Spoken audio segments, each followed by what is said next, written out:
Hello, everybody. This is WCONA Live, the Writers' Conference of Northern Appalachia's live reading series. My host there seems to be at least momentarily encumbered by some snow goggles.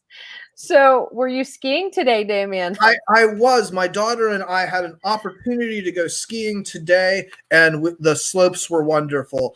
So I'm excited to be here with WCONA tonight. Oh, well, excellent. I'm glad that you were able to come off the snow and join us. They made us go home because they stopped running the lift. Oh, so otherwise I'd be doing this all alone. Is that what you're saying? No, I'd be doing it from the lift. That's true. We've done things that remotely before, haven't we? So tonight we have a very special writer. I say that every week, but I swear every writer that we have is so special in some way. But our writer tonight, Jess, has been doing such amazing work for the community of Northern Appalachian writers, and introduce her for us so that everybody else can get to know her amazing work. Absolutely. I am really excited. And I think you're right. We do have week in and week out. We're so grateful that the folks who come on the show are willing and able to do this. And we are super excited to bring Jess Weible on tonight. She is a freelance writer and reporter. Her writing has been featured in the Huffington Post and various local news outlets. Her column featuring the writers of Pennsylvania Wilds appears every month in the Brookville Mirror. Her poetry has been published in Apeiron Review and the Tobeco Journal from Clarion University. Her fiction appears in the Bridge Literary Arts Journal. She is also the founding editor for the Watershed Journal, an inclusive regional literary magazine for the Western Pennsylvania Wilds. Jess leads two writing groups, the Writers Block Party and the Rebecca M. Arthur's Young Writers. She lives with her husband and two boys in Brookville, Pennsylvania. All right. Hello, Jessica. Hi. It's so nice to talk to you. I'm such a fan, you guys. I've been watching you do this, and I attended the conference that you did virtually with a flawless execution of all of that, and you guys are doing an amazing job. Well, thank you so much. I think that it's a mutual admiration type of thing, because we've been watching what the Watershed is doing, and it's absolutely astounding. The bookstore and the imprint has just been amazing, not to mention the fact that you're a writer in your own right, which is why you're on the show tonight. So what are you going to read for us?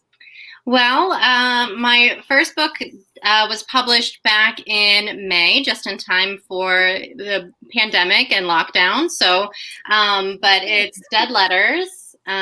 Delivering unopened mail from a ghost town. It's a social history. It has very much a local focus, but then the narratives within really intersect with a lot of different interesting corners of history. So yeah, I thought I'd read just a little bit from that. I am looking forward to it. I really loved it. Damien, what were you going to say? I'm sorry, I interrupted you. Oh, no. I was going to say some of the same things that you were saying, how we have been so impressed with the contributions to the Northern Appalachian literary scene that you and the groups with which you're involved have made. I think if there's you're definitely a real difference maker, and our region is lucky to have you. Thank you so much. That really means a lot. And I have to say, it's the momentum of this literary community is what is making all of this happen. So that's really thrilling and exciting to see it. And you guys definitely, I love the way that we've been able to connect and leverage support in order to really, cross-pollinate our efforts together. It's been really great. Oh, yes. It's all part of that building a bigger table, right? Right. Like extending, because we know that we have all these gifts, but we're so much better when we join together. I mean, every time. So, well, we will let you read. I can't wait to hear this, because I've read your book and I absolutely loved it. And I can't wait to hear the way that it sounds when you read it. So we will disappear and we'll come right back. All right. Wonderful. So this book is based on an investigation that I did over the course of a year, and it all revolves around 10 unopened letters that were found in an abandoned post office and general store a couple miles north of Brookville in a village. It's called Howe, the village of Howe. And Howe, for all intents and purposes, sort of disappeared off the map. It exists through one sign that says the village of Howe. But over time, the landscapes changed, like a lot of small towns and villages across the country, especially in rural areas. And so I'm going to read from chapter 10, which is the scandalous affair discovered between Mary and Billy. And I should add that these letters were all over 100 years old. They're all between 1902 to 1910. So I've got some Victorian era scandal for everyone in one of the letters I thought I'd read. So here we go. After my research on George Gailey in the village of Howe, I felt ready to put the letters in context with the place in which they were found. It had been I had a better understanding now how the letters could be preserved and forgotten at the same time. I imagined George Gailey or his wife Lily gathering the detritus fallen from decades of the hustle and bustle in their store. Perhaps they were haphazardly stacked in piles, pushed in drawers before being removed to a box to get out of the way for now. The receipts and invoices, they might be useful someday if there was a discrepancy or issue with a supplier. You never know. And the letters, all of them little anomalies after decades of steady postal service, were important enough to save just in case. However, a lifetime goes by so fast, and George Gailey, though perhaps he meant to do something with them, left them to his wife, who left them to her son, who left them to his daughter Portia, who, if she even knew about them at all, left it all behind for the life of a singer and poet in Cleveland. Of course, no one came back to claim the letters. Like Portia, many of the people of her generation moved on, away from home, in search of something other than the quiet life of a family farm. They weren't interested in artifacts from the past. As I would find out later, many of the letters were directed to Howe by mistake anyway, so the intended recipients wouldn't even know how to search for them there. Even if they wanted to search for Howe, it wasn't long before the whole village had essentially disappeared. Joan, who gave me the letters, had been curious about why Howe disappeared. From my conversations with Dave Gordon and Gordon Greeley, locals to Howe, I came to find out the answer was a combination of factors. Howe had sprung up as a small community sustained by lumbermen like Matthew Gailey and the laborers who worked the mills. At the time, people didn't commute far to work, maybe walking a few miles each day, so the homes, schools, and stores sprung up around the various sawmills. Once the timber gave out, even the reservation that represented the last of the first generation forest, there was no industry left to sustain the community. Those who stayed made the most they could out of their family farms, broadacres being the height of that ambition. But many moved on in search of economic prosperity and opportunity and never returned. It wasn't a particularly shocking revelation to learn the way in which Howe had disappeared, but within the larger historical context, the story was distinctly American, representing so many small towns across the nation. Satisfied with the answers I found to the mystery of Howe, I turned my attention back to the remaining letters. I'd breezed through them all before, but now I was looking at them differently, attempting to see them the way Miss Collins, the dead letter detective from the central office in Washington, D.C., might have seen them. Which ones had enough clues to help me find the intended recipients? Which ones were lost causes? Reading the letters this way, I fixated on one with a lovely but what I considered to be unreadable script. There was no envelope with it. It was addressed, "My dear Billy." And I could only make out a few phrases here and there. One phrase near the end caught my attention: "Your exceeding impatience." The quotes are what piqued my interest. It sounded passive-aggressive. What was really going on in this letter? With the help of a friend and fellow writer, I soon found out what this "My dear Billy" letter had to say. My friend was doing research on family history, which compelled her to look through old documents for hours and hours. Her keen eye provided me with what I saw to be a remarkably accurate transcription, minus a few blanks that were altogether inscrutable, the content of which could make any unsuspecting reader blush. "My dear Billy, this is the second case I've been on since I wrote you last. I was called Wednesday morning on a case for Dr. Sengel as second nurse. My patient, who was ill of a complication of diseases, died yesterday morning. I was relieved by the first nurse at 2 a.m. and the patient died at 3. I've never had a patient die while I was on duty. This is only the second on which I have been, which terminated fatally, both being chronic incurable disease. Came to West Grove last night, had no idea I would be called, and was hoping to go out to dinner. Just fancy, Billy, I really turned down the dinner for the case because of its possible interest. Intestinal obstruction, with 3-to-1 chance of operation. I believe I had actually saved the man from the knife. At least the attending physician thinks so. It is perfectly beautiful here and so restful to be out of town. I was glad to hear from you, even though you did say all kinds of hateful things to me. You see, my lovely disposition is not my fault, even though my ideas of proper proportion are.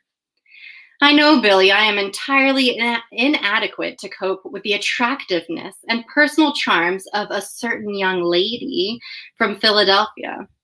I feel that I am so far below par that even a comparison is a gross injury to the certain young lady, a matter of so much flattery to me that you need to be careful for fear that I should wake up to a fighting chance. No man save you ever told me that I lacked nerve. Do you know what they do say, Billy?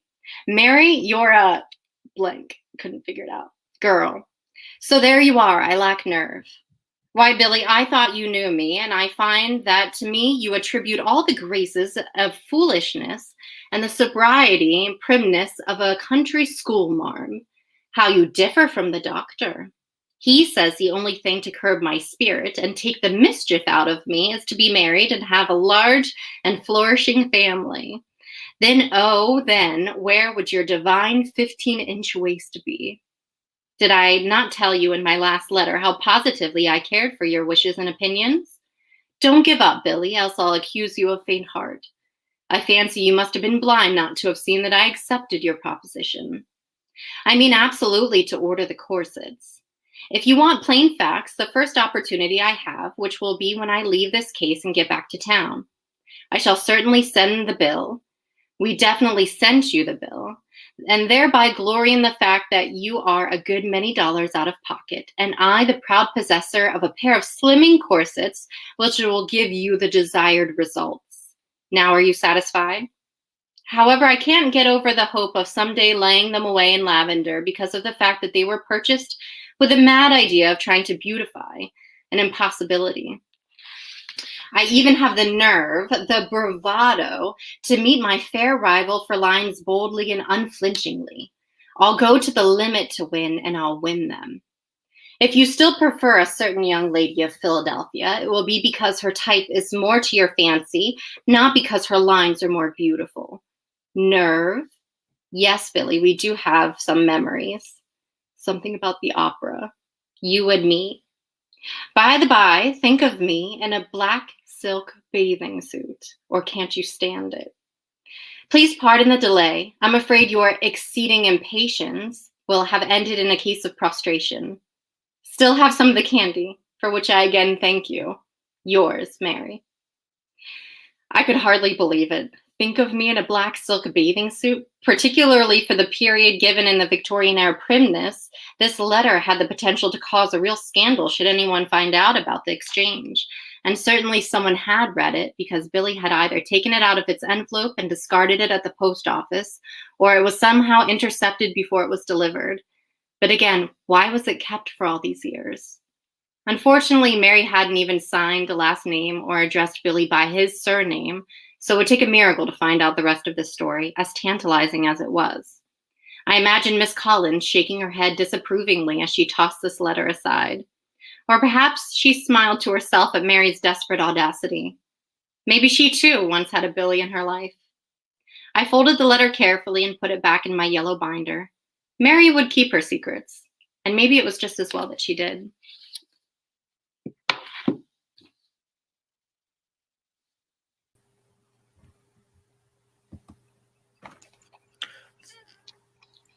That was so great. Oh my gosh. I want to know, Mary, your blank. Right. Yeah. Like, what is he saying there? Like, I want to know, like, what is that blank? What is the deal? The thing that enraptured me about your entire collection, I mean, the writing is very good. But I was thinking about all of these towns throughout Appalachia, throughout the Rust Belt, that have just disappeared. And I had written, and Damien knows this because I sent him my article. I'd written about this town in West Virginia called Power, West Virginia, that was there for about 55 years. And so these people have these long memories of playing there and going trick-or-treating there and celebrating Christmases there and all these things, and then they're gone. And I think, what does that do to the fabric of Northern Appalachia, the fabric of humanity, when towns, these places, the place is no longer there? We can't go back to visit because it literally doesn't exist. So I was really fascinated about your work in that regard. I can't believe, like, you must have felt when you discovered these letters, like it was oh my gosh. You want to talk about that a little bit? Yeah, to your first point about the ideas of these towns disappearing and villages, and Joe Shire, who's chiming in, was the one who helped me with the transcription of this. And so you can imagine the two of us sort of like, just all in a frenzy over this very scandalous kind of content. But, and so the idea that these towns were disappearing, that was an aspect of this story that I really hadn't thought about until my mentor and friend, Joan Swigert, had mentioned, I always wondered what happened to this place. And we think about development in terms of, it's always kind of moving more towards like more developed locations, that it starts out really pastoral and then ends up very urbanized or more populated with more buildings and franchises, commercial activity, all that kind of stuff.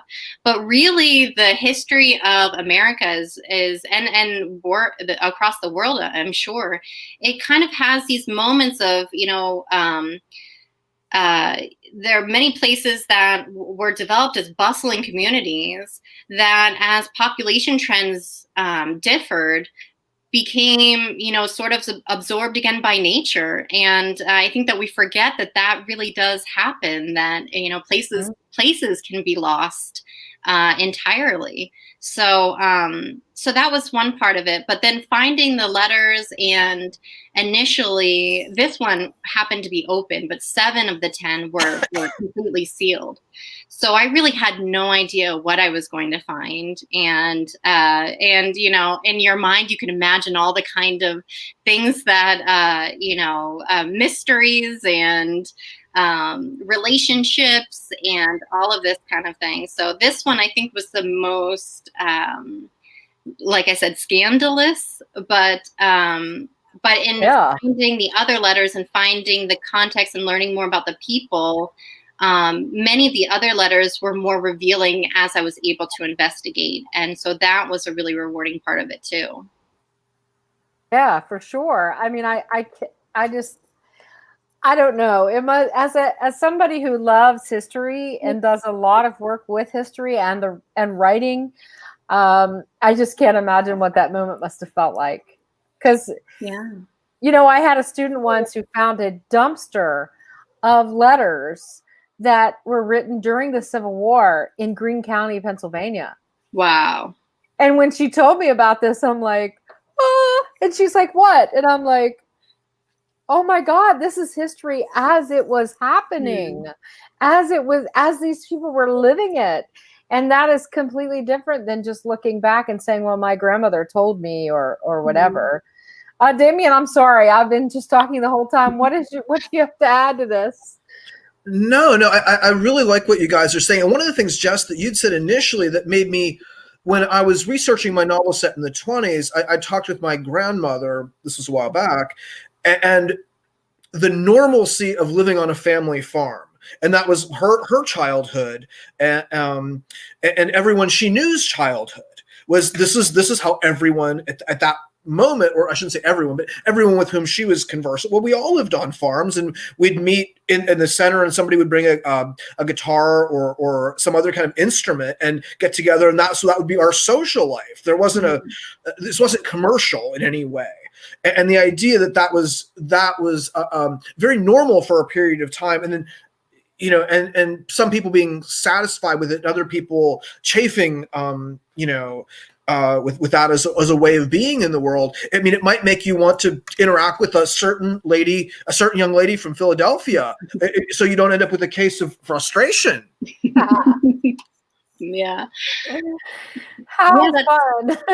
That's absolutely, I think, part of this is, the families that have been here for generations and generations. And so one of the letters I was able to trace back to like early American settlements in Taunton, Massachusetts. And so, that family was tied to the land. They, it was, building these farms, and then generation after generation taking over, and people still living here and still rooted to that. And then there are other stories of recent immigrants who, people who had just come from Hungary or from Austria or Italy, and either seeking adventure and finding a new fresh beginning in America and kind of leaving the old country behind, or still, this surprised me even more because we don't really hear about this immigrant story, which is just transient workers just coming to really commute here, make a living, send it home, always with the hope of, going back. And a lot of times you can trace their passage, to and from America back to Northern Italy in this case. But still, not at all interested in leaving their home, but having to as a necessity to support their families. Yes. And I mean, the interest of, when people companies were going abroad and distributing flyers saying that there were all these jobs here in the United States. Right. And then people got here and they realized that the work was hard and it was dangerous and it paid very little. That I don't know. I think that people overlook that part of the history of the immigrant experience. That's something that is still with us today, but just with a different group of immigrants. Right. Yeah. The streets were not paved in gold for everybody. And there was not, the American labor movement was born off of or necessitated by rampant exploitation of immigrant labor in particular. And one of the letters is, one of the letters was written by a Hungarian woman named Marie. And she, I was able to find out more about her and her experience. She had moved to, after being in Howe, moved to Passaic, New Jersey, and was working in the infamously brutal textile mills there, where, these owners of the mills would strategically make sure that people could not communicate, that there were language barriers, that they had spies in there, that everybody knew that there were, eyes and ears everywhere in case you were caught organizing and talking. And so that was one letter in particular where I saw and learning about the strike there, which I did not know about. It was very enlightening part about the American experience that I don't think we always, remember. We remember this kind of land of opportunity narrative, but not necessarily, the hard fought progress that we had to make way for as a result of, like I said, unfettered exploitation and greed and, all of that. Oh, and that reminds me of the Triangle Shirtwaist Factory disaster, where the women in the textile industry, mostly they were women, were locked into this factory so that they couldn't escape. And the same thing happened there, where they were divided by language. They were divided by spies who would come in and make sure that they weren't trying to communicate with each other in terms of organizing and demanding a living wage. And I mean, these people were living like 6 people in a 1-bedroom house, and taking shifts, sleeping in the beds because they didn't have any other recourse. So I agree. I mean, I think that this idea of the American dream needs to be far more complicated than, what we've been led to believe, that it's not as this simple narrative, like you arrive in New York City on Ellis Island and it's gold from there on out. It's actually far more complicated and deadly in many cases, in comparison to what that dominant narrative really is. So.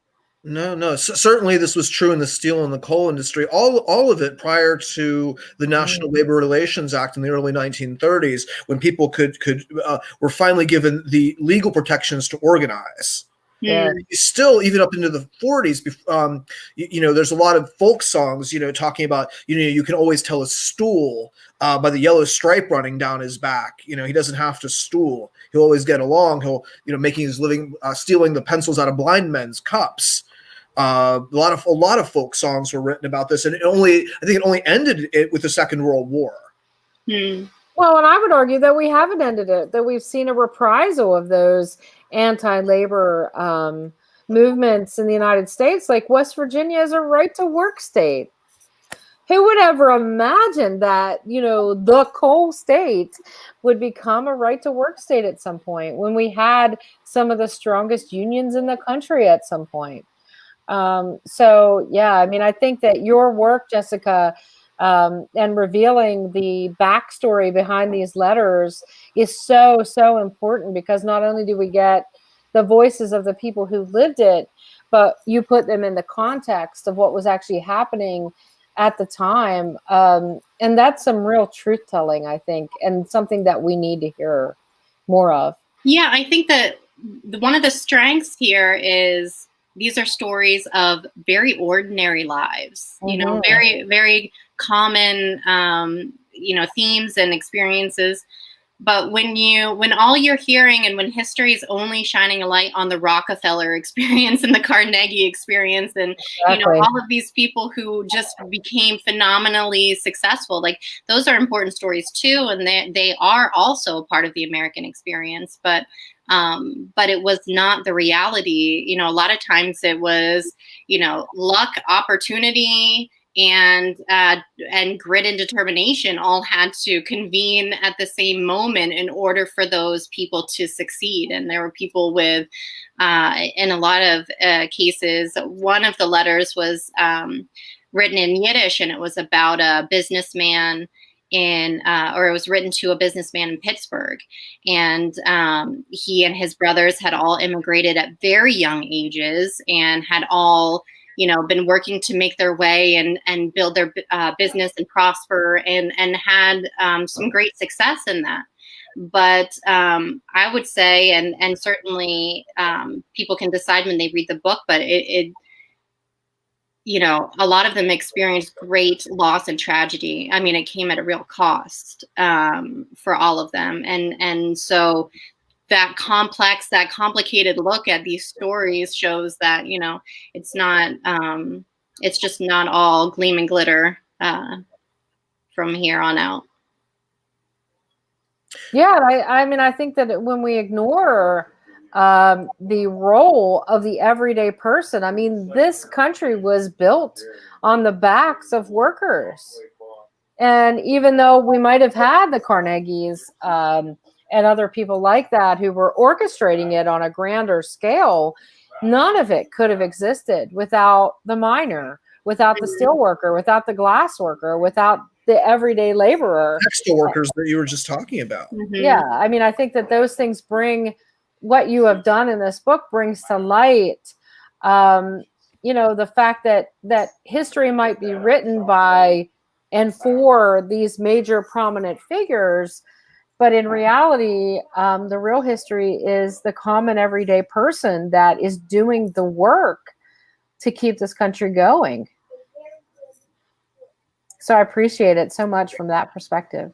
Thank so you. much for coming on. Would you mind doing? Could you hold up the book again one more time and help I would everybody? love to. Thank you so much. So it is called Dead Letters. Yes.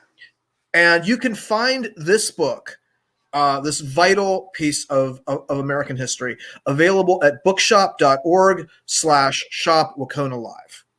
Yes, and you can also find it at the Watershed bookstore in Brookville, Pennsylvania, where you can find Jessica a lot of the time, and that's certainly where we have found her.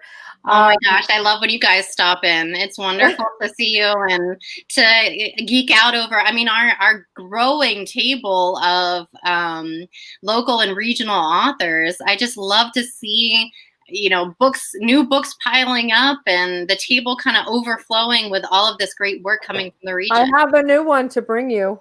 Yay! My book just came out on how Christmas exciting. Eve, so I have a new one to bring you. And I swear, I wish that every time I see an issue of the Watershed, I'm like, why am I not from that area? Because I would be saying a lot more and be thinking a lot more about the writing of the region. So thank you so much for being here. Next week, we have PK Harmon, who is going to be reaching us from an island in the ocean, because that's where he's from. And he and I went to graduate school together at Ohio University. So he's very heavily rooted in Appalachia. But he will be showing us his sort of take on it as somebody who doesn't live here anymore, and how has that impacted, and how has the region impacted his writing. So thank you again, Jessica, for being on, and thank you, Damien, for being a great co-host as always. Thank you guys for doing what you do, and thanks to everybody who tuned in to watch this. I feel so grateful for the support. It was really fun. All right. Thanks, everybody, for tuning in to WCONA Live, the reading series of the Writers' Conference of Northern Appalachia. I'm Damon Dresick, my co-host, Christina Fisonic, and we're, I think, signing off. Yes, we are. Thanks again, Jessica. And everybody, go to the Watershed and buy some great books when you get the chance. See you later, everybody. We'll see you next week. See you next week.